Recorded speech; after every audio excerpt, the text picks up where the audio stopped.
Muito bem, meus amigos, vamos lá. Estudo da nossa Revista Espírita. Nós estamos na edição do mês de outubro de 1861, Espiritismo em Lyon. Nós vamos agora estudar a Epístola de Erasto aos Espíritas Lioneses. Quando nós vemos uma mensagem como essa, em que Erasto se comunica com os grupos espíritas, né? Ou mesmo, né, nos trabalhos feitos na própria sociedade, nós podemos fazer uma correlação interessante, que seria, guardadas ali as proporções, que não são tão distantes assim, como se Joana ou Emmanuel ou André Luiz, por exemplo, conversassem com grupos de trabalho feitos aqui hoje no nosso tempo contemporâneo. Então, Erasto esteve para a Sociedade Parisiense de Estudos Espíritas, assim como o Dr. Bezerra, como Emmanuel, como Joana, estão hoje para os centros espíritas, para as federativas. Então, assim como nós temos o privilégio de termos aqui um grupo mais íntimo, né? Um trabalho mais fechado aqui para nós e a presença dos queridos amigos sempre presentes aqui conosco, mas quando se fala de uma proporção maior em termos de movimento espírita, nós vemos exatamente isso. Por isso que não é à toa que nós encontramos, por exemplo, né, quando nós vemos em congressos, quando vemos em outras atividades, né, esses espíritos que são eminentes, né, espíritos conhecidos dentro do movimento de um modo geral. E aqui então, quando a gente pega uma epístola de Erasto aos espíritas lionenses, poderíamos colocar, por exemplo, uma epístola de Bezerra de Menezes aos espíritas brasileiros, aos espíritas cariocas, paulistas, né, ou pernambucanos, né, Angelina? Então, enfim, temos ali grupos, né, que vão se comunicando com esses espíritos, recebendo essas orientações a respeito, não apenas, né, porque Erasto ele conversava com a sociedade, trazendo orientações sobre temas doutrinários, como nós recebemos aqui também. Mas nesse caso, ele faz um trabalho orientando sobre a divulgação do Espiritismo junto àquele grupo que se formava, ou melhor, que se desenvolvia lá em Lyon.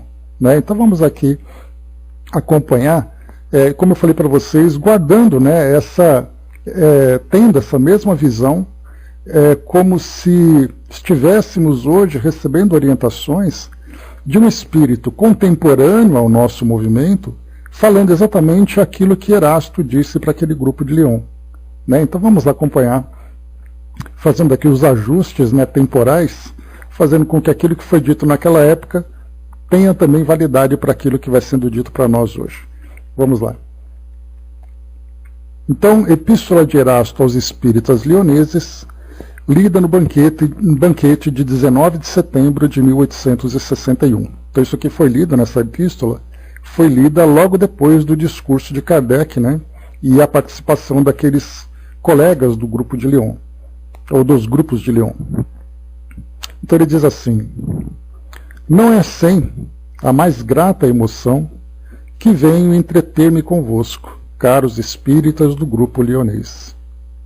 Sinto-me tomado de simpatia e de ternura num meio como o vosso, onde todas as condições sociais se dão as mãos, e feliz por vos poder anunciar que nós todos, os iniciadores do Espiritismo na França, assistiremos com a mais viva alegria os vossos ágapes fraternais, aos quais fomos convidados por João e Irineu, vossos eminentes guias espirituais. Então olha só que interessante, né? Esses ágapes fraternais, né, são esses encontros fraternos, né, em que se fala sobre doutrina espírita. E aqui ele coloca como João e Irineu, dois espíritos, né, conhecidos, né, dentro do contexto evangélico, que são ali os guias eminentes desses grupos espirituais. E ele segue, assim como poderíamos também, por exemplo, aqui hoje, encontrarmos Humberto de Campos trazendo para nós que Ismael é o espírito responsável pela condução do nosso país. Então nós vemos assim esses grandes nomes, e claro que junto a esses nomes nós vamos encontrar, né, um grupo enorme de colaboradores, alguns deles conhecidos, outros anônimos para nós, né, mas todos eles atuando de uma forma intensa para a transformação, né, do nosso país, por exemplo. E ele segue: esses ágapes despertam em meu coração a lembrança daqueles em que todos nos reunimos 1800 anos atrás, quando combatíamos os costumes dissolutos do paganismo romano, e já comentávamos os ensinos e parábolas do Filho do Homem, morto pela propagação de uma ideia santa, sob o lenho da infâmia. Se o Altíssimo, meus amigos, por efeito de sua infinita misericórdia, permitisse que a lembrança do passado pudesse resplandecer um instante em vossas memórias entorpecidas, recordar-vos-eis dessa época, ilustrada pelos santos mártires da Pleiade leonesa, Santos, Alexandre, Atali, Episódio, a doce e corajosa Blandina, Irineu, o intrépido bispo, dos quais muitos de entre vós, então formáveis cortejo, aplaudindo-lhes o heroísmo e entoando louvores ao Senhor.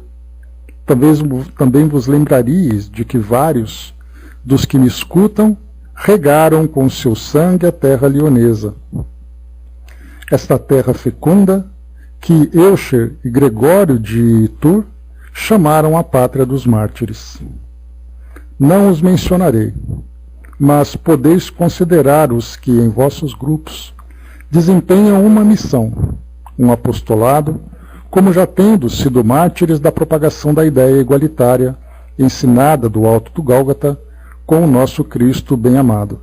Então, aqui nesse ponto, é interessante que ele começa a fazer algumas menções de nomes que para nós, naturalmente, são nomes desconhecidos, mas nomes que fizeram parte daquele grupo daquela época, assim como também quando nós lemos aqueles trabalhos do Chico, né, naquele grupo que nós fizemos, né, nos livros psicografados do Chico, naquele ciclo que nós fizemos, Humberto de Campos, por exemplo, falava para nós de muitos nomes de espíritos que fizeram parte da história do nosso país, né, no caso Dom Pedro II, no próprio Emmanuel, né, que também teve parte na história do nosso país, né, como Manuel da Nóbrega, e dentre outros nomes também, né. Então, enquanto nós estamos lendo, né, os espíritos que fizeram parte do nosso meio, nós vemos aqui então esses nomes que ele coloca: Santos, Alexandre, Atali, Episódio, a corajosa Blandina, o Irineu, o intrépido bispo, e dentre outros, fizeram parte daquele grupo. E aqui ele coloca de uma forma bem interessante, ele diz assim que muitos daqueles encarnados naquele grupo que agora fazia parte da divulgação da doutrina espírita, foram também aqueles que no passado também fizeram parte da construção do pensamento cristão, por exemplo, naquela região da França ou em outras regiões. Né? Então aqui a gente vai vendo que, e ele coloca que não vai citar nomes, mas ele fala isso de uma forma bem interessante. Não os mencionarei, mas podeis considerar os que em vossos grupos desempenham uma missão, um apostolado, como já tendo sido mártires da propagação da ideia igualitária ensinada pelo Cristo, né? Então, bom dia, Maza. Então aqui mostra para nós, assim como hoje também, tantos desses que ocupam e já ocuparam, né, posições importantes na divulgação e na construção do movimento espírita no nosso país, também foram trabalhadores no passado. Quando nós encontramos, por exemplo, o Divaldo, encontramos o Chico, encontramos, né, a Dona Ivone também. Então nós conhecemos a história de cada um, mas certamente ali também tiveram passagens na construção daquele período tão importante. Né? Então é bem bacana a gente ver essa dinâmica que existe na divulgação, né, de uma determinada ideia, e de divulgação especial dessas ideias, né, que são ideias imortais. Né, porque na verdade são sempre ideias que vão se sucedendo, mas sempre fazendo a divulgação, a propagação daquela verdade que vem se construindo. Bom dia, embaixador. Hoje, caros discípulos, aquele que foi sagrado por São Paulo vem dizer-vos que vossa missão é sempre a mesma, porquanto o paganismo romano, sempre de pé, sempre vivaz, ainda enlaça o mundo, como a era em lei o carvalho. Aqui ele já coloca, né? Olha que bacana, né? Aquele que foi sagrado por São Paulo. Né? Isso porque Erasto ele tinha, né, aquela relação, foi mencionado nas cartas de Paulo, né? Num daqueles trabalhos lá entre os cristãos primitivos. Então esse era Erasto, e agora aqui ele menciona exatamente aquele que orientou a sua tarefa, que foi São Paulo, né? Paulo de Tarso. Deveis, pois, espalhar entre os vossos irmãos infelizes, escravos de suas paixões ou das paixões alheias, a sã e consoladora doutrina que meus amigos e eu viemos vos revelar por nossos médiuns de todos os países. Apesar disso, constatamos que os tempos progrediram, os costumes já não são os mesmos, e a humanidade cresceu. Porque hoje, se fosseis alvo de perseguição, esta não mais emanaria de um poder tirânico e invejoso, como no tempo da Igreja primitiva, mas de interesses coligados contra a ideia e contra vós, os apóstolos da ideia. Né? Então ele começa a lembrar que se naquela época havia um tipo de perseguição relacionado, por exemplo, né, como o poder romano, os judeus que não concordavam com o trabalho de Jesus, aqueles que eram perseguidos, os cristãos primitivos, da época da igreja primitiva, quando tudo começava a se formar, nesse presente em que eles viviam, lá no século XIX, aqueles que seriam os perseguidores seriam, na verdade, aqueles que têm interesse em manter, na verdade, um poder, né, um poder religioso, um poder social, diferentemente daquela época de um poder imperial, como se tinha, né? E ele continua. Acabo de pronunciar a palavra igualitária. Julgo útil deter-me um pouco nela, porque absolutamente não vimos pregar em vosso meio utopias impraticáveis, e também porque, ao contrário, repelimos com energia tudo quanto pareça ligar-se às prescrições de um comunismo antissocial. Antes de tudo, somos essencialmente propagandistas da liberdade individual, indispensável ao desenvolvimento dos encarnados. Por conseguinte, inimigos declarados de tudo quanto se aproxime dessas legislações conventuais que aniquilam brutalmente os indivíduos. Embora eu me dirija a um auditório, em parte composto de artífices e proletários, sei que suas consciências esclarecidas pelas irradiações da verdade espírita já repeliram toda a comunhão com as teorias antissociais dadas em apoio da palavra igualdade. Aqui ele já faz um toque relacionado com a realidade política daquela época. Né? Nós lembramos, por exemplo, que a ideia do materialismo, que era divulgado por alguns pensadores naquele período, tinha ali uma ideia antirreligiosa e, ao mesmo tempo, também antissocial. Então, na verdade, eram ideias, né? A gente vai lembrando, né? Porque são movimentos, só para a gente fazer aqui um pequeno parêntese, a gente lembra que a humanidade ela vai passando por fases. Essas fases, né, são, na verdade, tentativas das pessoas viverem de um jeito melhor. Só que nesse caso nós vamos encontrar algumas ideias que são bastante fraternais e condizentes com o progresso do nosso mundo, enquanto outras ideias são ideias bastante egoístas. Nós já vimos, né, todos esses problemas que são enfrentados, né, de problemas, questões sociais, questões econômicas, que acabam criando, inclusive, guerras, acabam criando grandes tensões na história da humanidade, né? Então são movimentos que mobilizaram, sem dúvida nenhuma, nações, né, dentro dessa mesma direção, mas não necessariamente que trouxe um resultado positivo. Então, na verdade, a humanidade vai passando por fases, e em cada uma dessas fases ele vai ali tentando fazer um ajuste melhor, melhorando cada vez mais as condições de vida no nosso planeta. Kardec fala lá no Livro dos Espíritos a respeito da lei do progresso, Então a lei do progresso é isso. E lembrando aquela passagem que já comentamos, né, naquela pequena palestra, né, que o Dr. Bezerra trouxe para nós lá do Congresso de 2004, o 4º Congresso Espírita, ele tem uma expressão que eu gosto muito. Né? Ele sempre fala assim que as conquistas que nós temos, né, são resultados das tentativas de erros e acertos.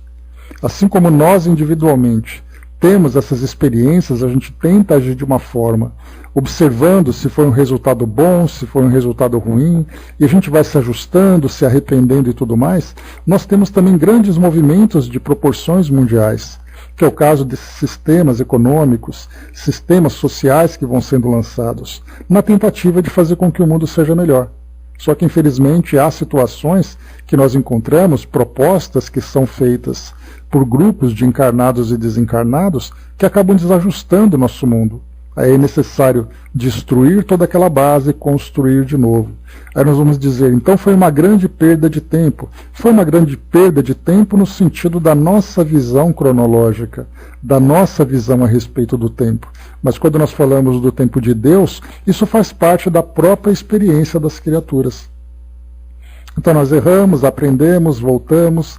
Então nós vamos vendo esses movimentos contemporâneos, por exemplo. Aqui ele vai falar para nós sobre esses movimentos que foram trazidos, né, do socialismo, que começava a se desenvolver, do comunismo, que começava a se direcionar, do positivismo, né, de Auguste Comte, que também trazia uma ideia muito mais material. De lá para cá nós tivemos outras experiências, como o próprio nazismo, por exemplo, o fascismo, que foram teorias que foram apresentadas e praticadas e que trouxeram para o nosso mundo tantos problemas. Então nós estamos ainda vivendo cada uma dessas experiências para tentar encontrar qual é o modelo ideal para a nossa sociedade. E é claro que a gente não vai encontrar o modelo perfeito por enquanto, exatamente porque nós também não somos perfeitos. Então não dá para você criar, por exemplo, uma Constituição, pensando na nossa Constituição Federal, uma Constituição que traga leis perfeitas, porque nós não temos perfeição ainda para poder criar leis, e mesmo que essas leis fossem propostas para nós não teríamos condições de acompanhar a sua execução, porque ela exigiria de nós um comportamento que a gente ainda não tem. Então por isso a gente vê, né, que as leis vão evoluindo gradativamente, assim como os nossos valores também vão evoluindo gradativamente.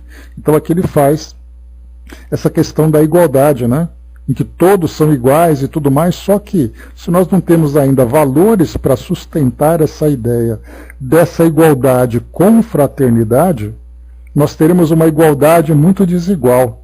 Né, igualdade no sentido da proposta da filosofia, mas muito desigual no sentido das ideologias que vão sendo criadas. Então, o que Erasto fala é sobre o contexto que eles viviam.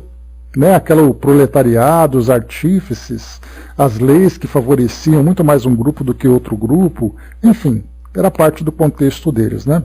Mas vamos lá.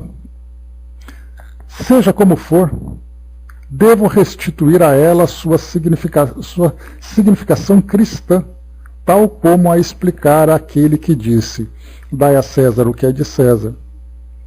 Pois bem, espíritas, a igualdade proclamada pelo Cristo e que nós mesmos professamos nos vossos grupos amados é a igualdade perante a justiça de Deus, isto é, nosso direito, conforme nosso dever cumprido, de subir na hierarquia dos espíritos e um dia atingir os mundos avançados onde reina a perfeita felicidade.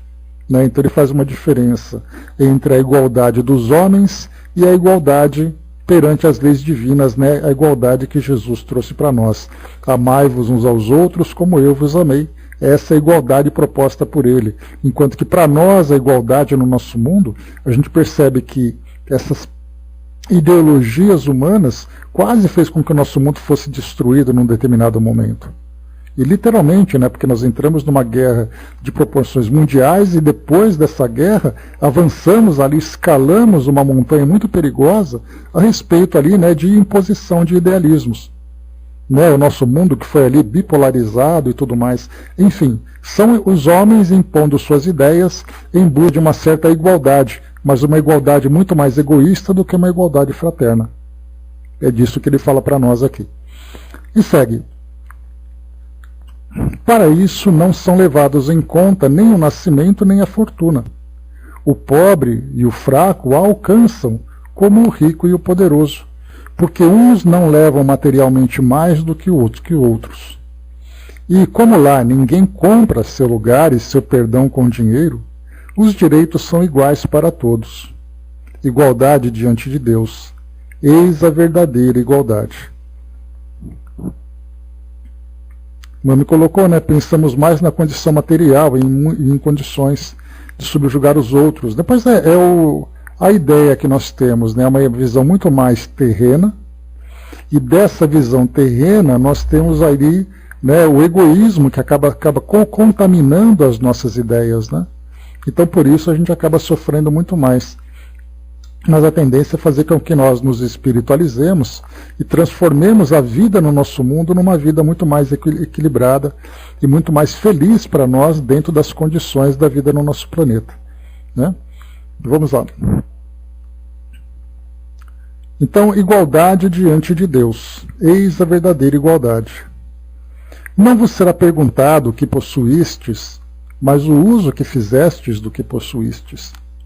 Ora, quanto mais possuirdes, mais demoradas e mais difíceis serão as contas que tereis de prestar da vossa gestão.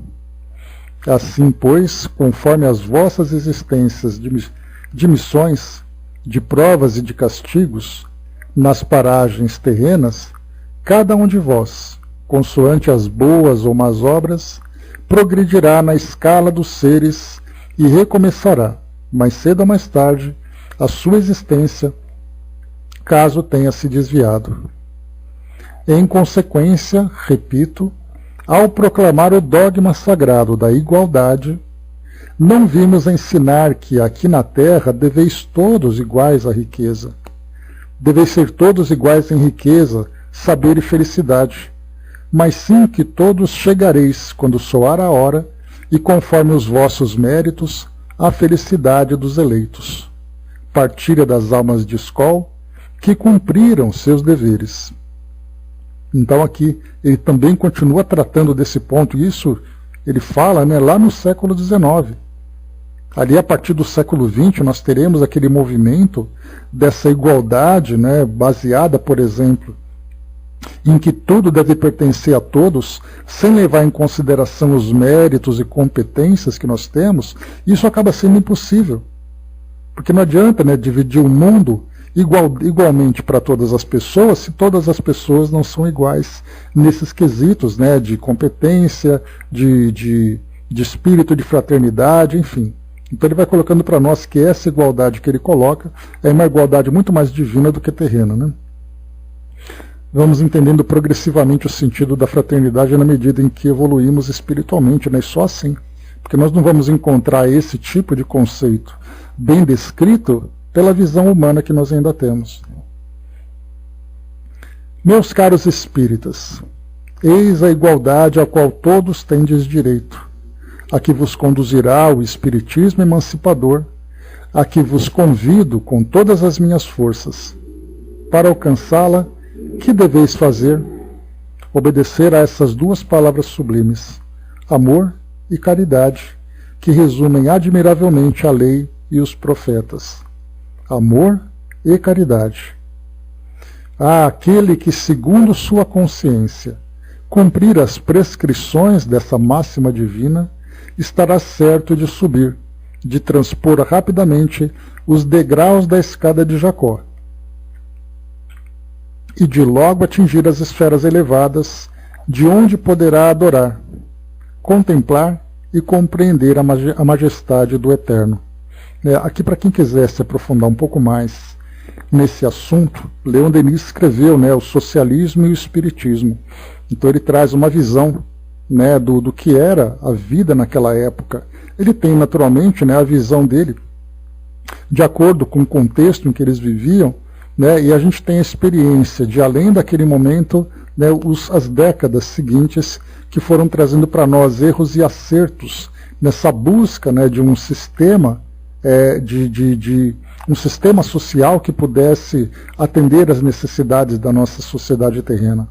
Né? Então, socialismo e espiritismo. E continua. Não podeis acreditar quanto nos é doce e agradável presidir ao vosso banquete, onde o rico e o artesão se acotovelam, brindando a fraternidade, onde o judeu, o católico e o protestante podem sentar-se à mesa, a mesma comunhão pascal. Não podeis imaginar quanto me sinto orgulhoso de distribuir a cada um de vós os elogios e o encorajamento que o Espírito de verdade, nosso bem-amado Mestre, ordenou-me conferisse às vossas piedosas cortes.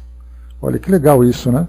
Então ele coloca para nós que o Espírito de verdade, nosso bem-amado Mestre, e aí é colocado para nós aqui embaixo uma nota de rodapé, que foi colocada assim, nota do tradutor. Para algumas pessoas, este testemunho de Erasto vem reforçar a opinião, vez por outra defendida, de que o Espírito de verdade seria o próprio Cristo. Né? Então, porque esse tema realmente, né, já vimos aqui em grupos de estudos, debates calorosos, né, se Espírito verdade era Jesus ou se não era, se era um grupo de espíritos, né? Aí pega aqueles textos de próprio Erasto, né, ou do Espírito verdade, tanto lá no Evangelho segundo o Espiritismo, como também lá no final do Livro dos Médiuns, né? Então aqui esse trecho ele fala assim, né, o encorajamento que o Espírito de verdade, nosso bem-amado Mestre, ordenou-me conferisse às vossas piedosas cortes. Né? A ti, Dijou, né, o Dijou ele foi um dos que fizeram a abertura, né, um dos participantes desse grupo, né, de Lyon, que fez ali um dos discursos de abertura para que Kardec pudesse depois trazer ali a sua parte, né? Então aqui Erasto faz uma menção direta ao nome dele, né? A ti, Dijou, e a tua digna companheira, e a vós todos, devotados missionários, que espalhais os benefícios do Espiritismo, obrigado por vosso concurso e por vosso zelo. Mas a nobreza obriga, meus irmãos, sobretudo a do coração, e seríeis muito culpados, muito criminosos, se faltasseis no futuro às vossas santas missões. Não falhareis, tenho como garantia o bem que realizastes e o que vos resta fazer. Mas é a vós, meus bens amados irmãos do labor cotidiano, que reservo minhas mais sinceras felicitações, porque bem o sei, subis penosamente ao vosso Gólgata, levando como Cristo a vossa cruz dolorosa.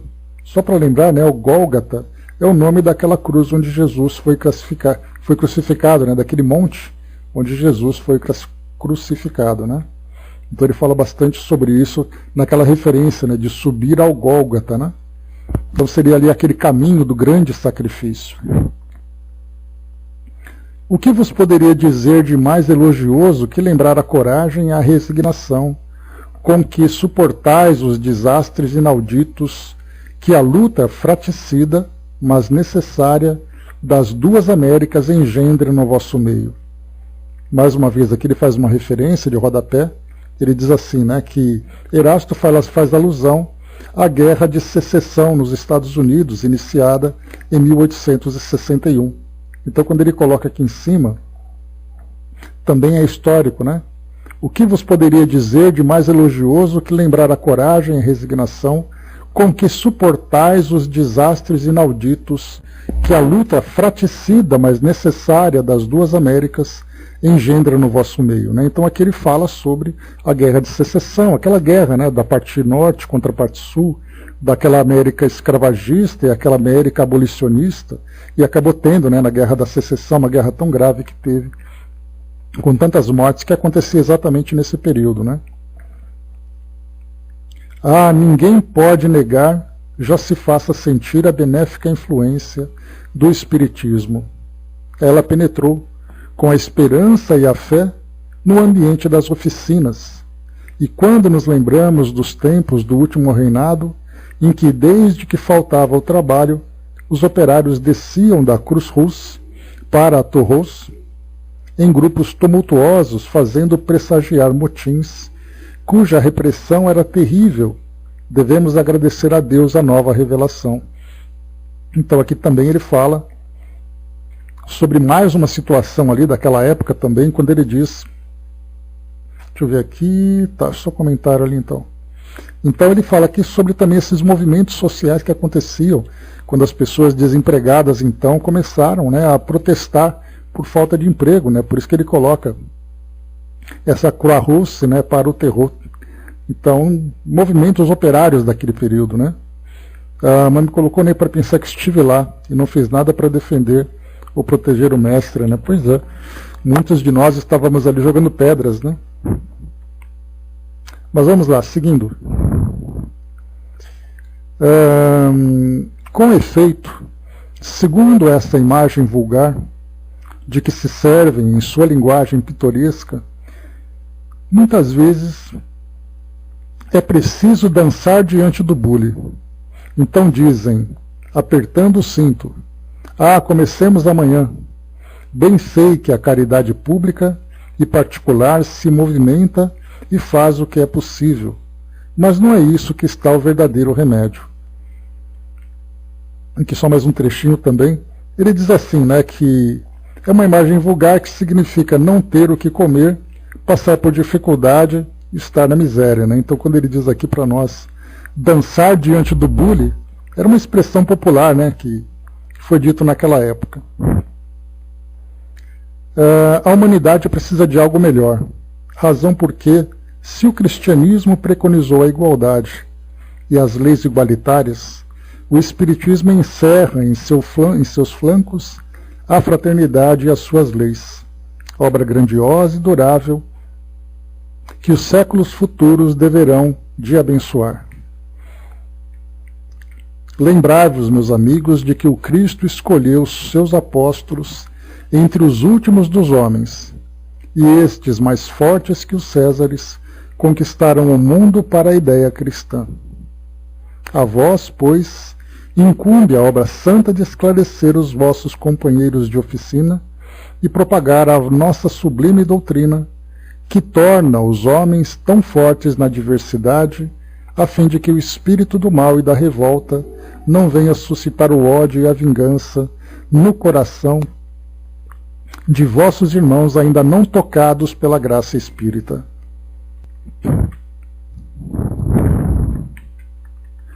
Esta obra vos pertence por inteiro, meus caros amigos. Sei que a realizareis com o mesmo zelo e o mesmo ardor ditados pela consciência de um dever a cumprir. Um dia a história reconhecida escreverá em seus anais que os operários de Lyon, iluminados pelo Espiritismo, muito mereceram da pátria de 1861 e 1862, pela coragem e resignação com que suportaram as tristes consequências das lutas escravagistas entre os estados desunidos da América. Olha só a expressão irônica que ele coloca, né? Então, e nesse caso aqui também a gente lembra, né, que o que Erasto previa a respeito do destino do Espiritismo, a partir do trabalho feito pelos lioneses, infelizmente o futuro acabou não se confirmando, né? Tanto que o Espiritismo saiu da França e veio para o Brasil. Mas aí, como nós espíritas que somos, nós olhamos além da história, porque muitos desses lioneses vieram para o Brasil, né? Muitos daqueles franceses que foram os precursores do Espiritismo, aqueles que trabalharam na formação do Espiritismo, reencarnaram aqui exatamente para dar curso, né? Quem sabe nós fizemos parte, não desses trabalhadores, que eu acho que a gente não tem tanta dignidade para isso, mas de repente a gente era um daqueles que começaram a conhecer, ainda que de uma forma muito superficial e muito pequena, o Espiritismo que hoje nós professamos, né? Então vamos lá. Que importa? Esses tempos de lutas e de provas, meus filhos, são abençoados por Deus, enviados para desenvolver a coragem, a paciência e a energia, para apressar a elevação e o aperfeiçoamento do orbe terrestre e dos espíritos aprisionados nos laços carnais da matéria. Ide agora, a trincheira está aberta no velho mundo. Sobre as suas ruínas aclamareis a era espírita da fraternidade, que vos mostra o objetivo e o fim das misérias humanas, consolando e fortalecendo vossos corações contra a luta e a adversidade. Confundirei os incrédulos e os ímpios, e agradecereis a Deus o quinhão dos vossos infortúnios e de vossas provas, porque esta vos aproximam da felicidade eterna. Resta-me ainda... Só um instantinho. Espera que abrir uma janela aqui.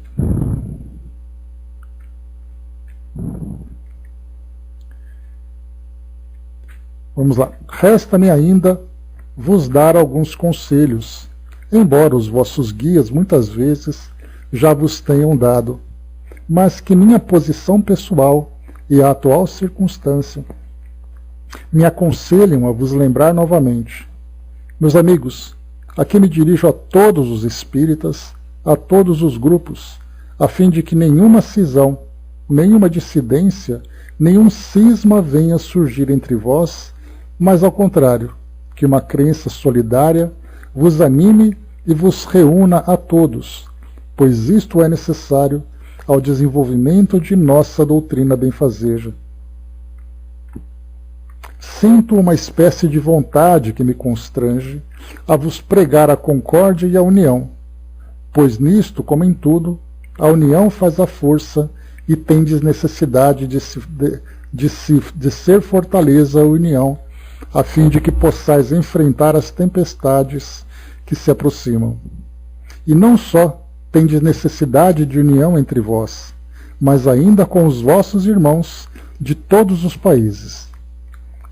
Eis porque vos concito a seguir o exemplo que vos deram os espíritas de Bordeaux, cujos grupos particulares formam todos os satélites de um grupo central.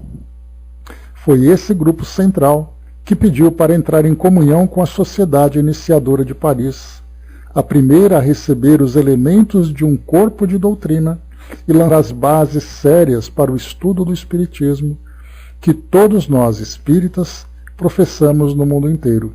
Então ele vai lembrar para nós aqui sobre quantas vezes nós temos aqui mensagens que são lidas em que ela veio de Bordeaux. Então, Bordeaux, médium tal, Bordeaux, médium tal. Então, por causa da origem do grupo que trabalhava. E ele continua. Sei que aquilo que vos digo aqui não será perdido. Aliás, estou me referindo inteiramente aos conselhos que já recebestes. Ainda que recebereis dos vossos excelentes guias espirituais que vos dirigirão nesta via salutar, pois é necessário que a luz se irradie do centro para a periferia e desta para o centro, a fim de que todos aproveitem e se beneficiem dos trabalhos de cada um. Aliás, é incontestável que, submetendo ao crisol da razão e da lógica todos os dados e todas as comunicações dos espíritos, será fácil repelir o absurdo e o erro. O médium pode ser fascinado, um grupo enganado. Todavia, o controle severo dos outros grupos, a ciência adquirida e a autoridade moral dos chefes dos grupos, bem assim as comunicações dos principais médiuns, que recebem um cunho de lógica e de autoridade de nossos melhores espíritos, rapidamente farão justiça aos ditados falsificados e astuciosos emanados de uma turba de espíritos enganadores, imperfeitos ou maus. Repeli-os impiedosamente, e a todos esses espíritos que aconselham com exclusividade, pregando a divisão e o isolamento. Quase sempre São espíritos vaidosos e medíocres que tendem a se impor aos homens fracos e incrédulos, prodigalizando-lhes louvores exagerados, a fim de os fascinar e os manter sob domínio. Geralmente são espíritos sedentos de poder, que, déspotas públicos ou privados, quando vivos, ainda querem ter vítimas para tiranizar após a morte. Meus amigos, desconfiai, em geral, das comunicações que trazem um caráter de misticismo ou de estranheza, ou que prescrevem cerimônias e atos bizarros. Então há sempre um motivo de legítima defesa. Por outro lado, ficai certos de que uma verdade, quando deve ser revelada à humanidade, é, por assim dizer, instantaneamente comunicada em todos os grupos sérios que possuem médiuns sérios. Então aqui ele já começa a trazer para nós aqui agora um alerta pelo modo, como os espíritos estão trabalhando, em conjunto com esses grupos, para que todos fiquem atentos, e lembrando, principalmente em filtrar, em organizar esse conteúdo que é divulgado. Angelina colocou, os seres humanos estão estudando para compreender e chegarem à evolução. Necessário será a cada ser procurar estudar para compreender e reunirem-se em grupos no conjunto. Grupos trabalham por uma sociedade evoluída e em tudo usar a fé inabalável. Então esse é o caminho para todos nós. É um trabalho conjunto e um trabalho baseado principalmente na fé, que é importante. E ele segue. Enfim, creio ser bom repetir que ninguém é médium perfeito, se estiver obsediado. A obsessão é um dos maiores escolhos, e há manifesta obsessão quando um médium não está apto a receber comunicações, senão de um espírito especial, por mais alto que este procure colocar-se. Em consequência,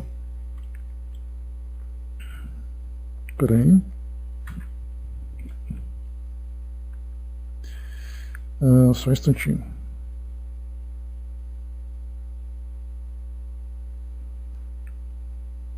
Em consequência, todo médium, todo grupo que se julguem privilegiados por comunicações que só eles podem receber, ou que estejam sujeitos a práticas que beiram a superstição, encontram-se indubitavelmente sob o império de uma obsessão muito bem caracterizada. Digo tudo isso, meus amigos, porque existem no mundo médiuns fascinados por pérfidos espíritos. Desmascarai impiedosamente esses espíritos, se ousarem ainda profanar nomes venerados, dos quais se apoderam como ladrões e se enfeitam orgulhosamente como fazem os lacaios com as roupas dos patrões. Pregai-os no pelourinho sem piedade, caso persistam em desviar do bom caminho os cristãos honestos, os espíritas zelosos, cuja boa-fé iludiram.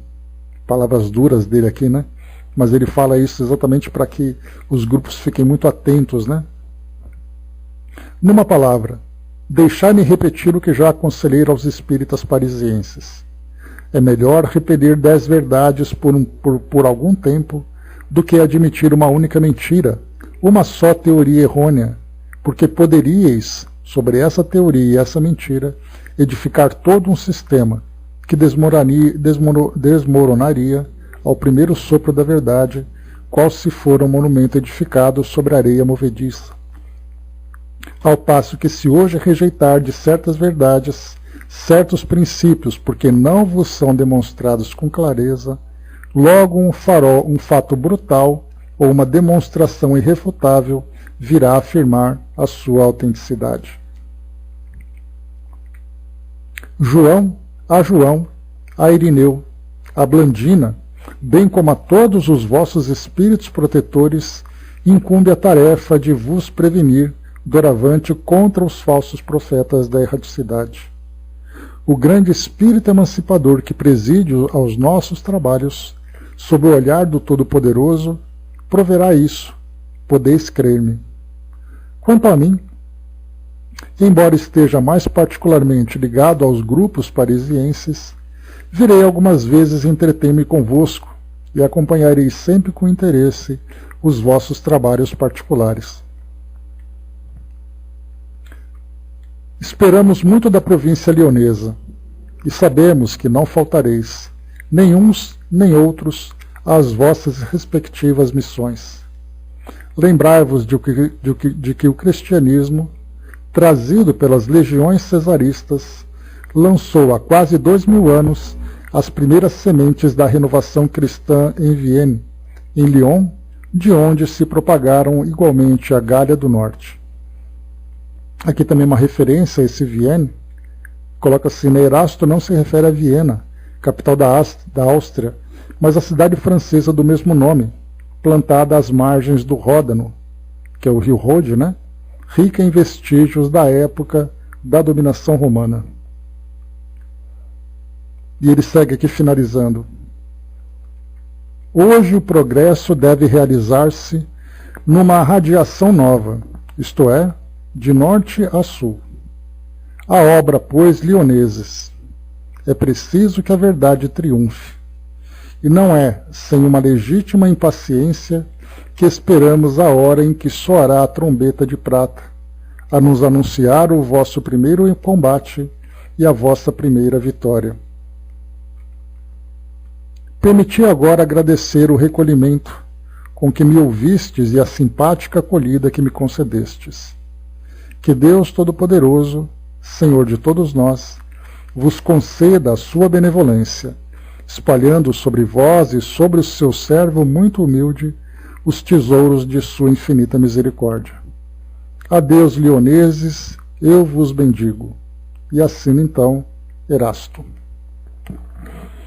Então, como eu comentei com vocês aqui, né, essa mensagem ela traz uma característica bastante semelhante a essas que esses espíritos amigos falam para nós, né? Então, mais uma vez, para quem quiser fazer um paralelo, então, sem dúvida, né? E dentro daquele contexto, né, Mami, daquela época, né, da forma como eles viviam, das experiências que eles estavam colhendo, né, das guerras que aconteciam até. Então, a gente vai lembrar, por exemplo, né, que naquela mensagem, para quem não assistiu, o Dudu colocou para nós lá no grupo, né, o link do YouTube, daquele finalzinho daquela participação do Divaldo naquele congresso de Paris em 2004, e no final, quando tem aquela palestra, né, aquela pequena mensagem do Dr. Bezerra de Menezes. Se nós pensarmos, né, no conteúdo que essas duas mensagens apresentam para esses grupos espíritas, para aquele grupo de Lyon, para aqueles participantes do congresso, assim como também outros eventos, né, em que o Dr. Bezerra esteve presente, a gente vai perceber que o conteúdo, o tom, acaba sendo sempre o mesmo. É aquele tom de incentivo, de encorajamento, falando exatamente das grandes legiões de espíritos que estão trabalhando intensamente, né, pela condução do nosso país, do nosso planeta, da própria doutrina espírita também. Então a gente vê que eles estão atentos, estão ali sempre acompanhando, né, como nós, né, na nossa proporção de um pequeno grupo de estudos, também temos esse mesmo amparo, né? Então isso mostra o cuidado com que os espíritos lançaram essa proposta da filosofia espírita como reformadora do nosso mundo, e não apenas lançaram, mas lançaram e acompanham, nos ajudando no desenvolvimento e na nossa própria evolução. Então, veremos aqui nós do outro lado, né, em breve para uns, né, mais distante para outros, mas estaremos trabalhando também do outro lado da mesma forma, olhando aquilo que nós vivemos como filosofia da nossa existência, né, enquanto que do outro lado nós estaremos trabalhando por aqueles que são, né, os nossos sucessores enquanto trabalhadores também da própria doutrina, né? Então isso é muito bacana da gente ver. Advertências feitas de uma forma amorosa e paciente, sim, exatamente porque é isso, né? A ideia é incentivar, a ideia é continuar conduzindo esse grupo para esse caminho. E aí a gente vai encontrar aqui também, né, que quando nós vemos esse trabalho que acontecia naquele período, Nós não vamos lembrar, né, que eles estão aqui entre 1861 e 1862. Kardec faz o trabalho dele até mais ou menos ali por volta de 1869, 68, 69. Então nós temos ainda pela frente 6 anos de trabalho de Kardec. 6, 7 anos de trabalho de Kardec. Só que quando Kardec desencarna, a gente percebe que o trabalho feito em Paris, por uma série de circunstâncias, né, nós vamos encontrar ali fatores diversos, como por exemplo a falta de uma liderança como Kardec teve, guerras e conflitos, mudança no contexto social da França. A gente lembra que eles estavam vivendo naquele período do final do século XIX, né, aquela chamada Belle Époque, né? A Belle Époque é a bela época em que se colocava muito sobre a ciência, se falava muito sobre a arte, e inclusive Leon Denis, quando ele fala naquele livro, né, do mundo espiritual e a guerra, ele comenta que a França estava estagnada nas futilidades do mundo, né, aproveitando os prazeres do mundo, e aquela guerra, a Primeira Guerra Mundial a que ele se refere, seria aquela chacoalhada que a França precisava. Então nós vamos encontrar ali várias situações que vão desviando, né, a atenção dos franceses daquele período com relação ao espiritismo, fazendo com que exatamente o espiritismo começasse a florescer aqui no Brasil, e não tenhamos dúvida de que muitos daqueles que eram trabalhadores e viviam a doutrina espírita como missionários para ajudar na transformação do nosso mundo, acabaram reencarnando aqui no nosso mundo, aqui no nosso país. Vieram para cá exatamente para dar continuidade a esse trabalho, né? Claro que isso aqui é tudo especulação da nossa parte, mas a gente vê isso numa lógica muito grande, porque não nasceram necessariamente para serem franceses, nasceram na França com uma missão e continuam reencarnando onde a missão é necessária de se fazer, cada um no seu tempo, né? Bom dia, Léo. Então, pessoal, essa é a mensagem de Erasto, para a gente poder concluir aqui o nosso trabalho, então, né? Uma mensagem bem bacana, uma mensagem bastante instrutiva por um lado, mas bastante curiosa por outro também, pela forma como ela veio, por aquilo que Erasto chamava atenção, o contexto que se vivia naquela época, né? Então, trouxe para nós ali um aspecto histórico, ao mesmo tempo um aspecto doutrinário, ambos trazendo para nós grande importância, se apresentando para nós com grande importância. Aqui então, fechando o nosso trabalho, né, e será a nossa vez de levar a mensagem para todos os povos que não a conhecem, né? Estamos aqui trabalhando, né, Mami? Muito aquém, sem dúvida nenhuma, do que se esperava, né? Mas procuramos, né, fazer aqui o melhor possível.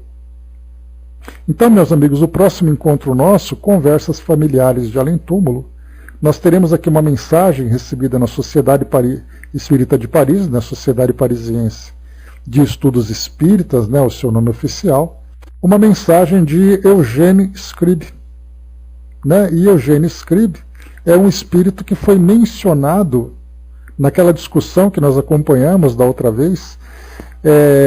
O estilo é o homem, né? Vocês se lembram, né, que o espírito então tinha comentado sobre isso, e depois ele foi criticado entre aspas, né? Ele foi, na verdade, foi envolvido num debate, vários espíritos então se manifestaram na sociedade para trocarem essa ideia, né? E Kardec fez questão de publicar esses encontros exatamente para mostrar que o mundo espiritual continua ainda bastante ativo e bastante atento com relação às questões do nosso mundo, né?